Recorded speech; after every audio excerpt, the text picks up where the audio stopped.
समस्त को नुआ वीडियो रे स्वागत। देखो एमती गोटे प्रोब्लेम एवं देखा selected SHG can not be map as member in इसी माने सीएलएफ इसी रे आपनकर गोटे एसएचजी मेंबर ऑलरेडी अच्छी जरा को आप अनमैप करिया चाहते से एसएचजी को प्रथम आप कौन करिया पड़ो ना आपनकर सीएलएफ रो जो सीएलएफ अच्छी तार इसी को आप इसी एग्जीक्यूटिव कमिटी ता टैब को खोलते पड़ो।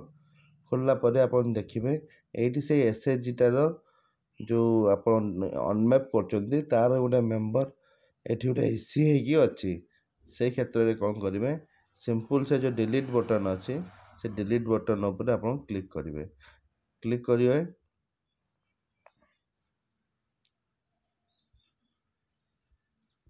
क्लिक कर सारा पर देखिए ये ऑटोमेटिक से एसएचजीटा जो ग्रीन हो रही से व्हाइट होपर व्हाइट हो गला जानवे जो 100% आपंकर इसी रिमूव हो गला। आप से भाया आउ भी जदि अन्य एसएचजी मानकर अनमैप करमती अनमैप करें।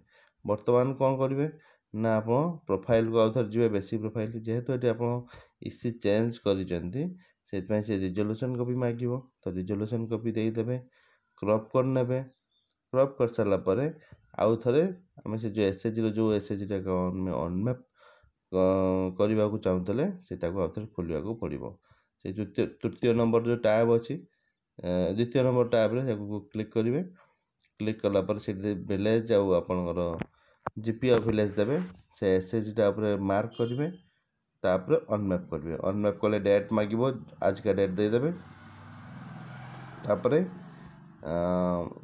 रीजन देदेवे आ सब सेटल करेंगे। सब मन रखते सेटलटा हवा दरकार पेंडिंग करेंगे ना तापर अनमैप करेंगे देखिए ऑटोमेटिक अनमैप हो। समस्त को बहुत बहुत धन्यवाद।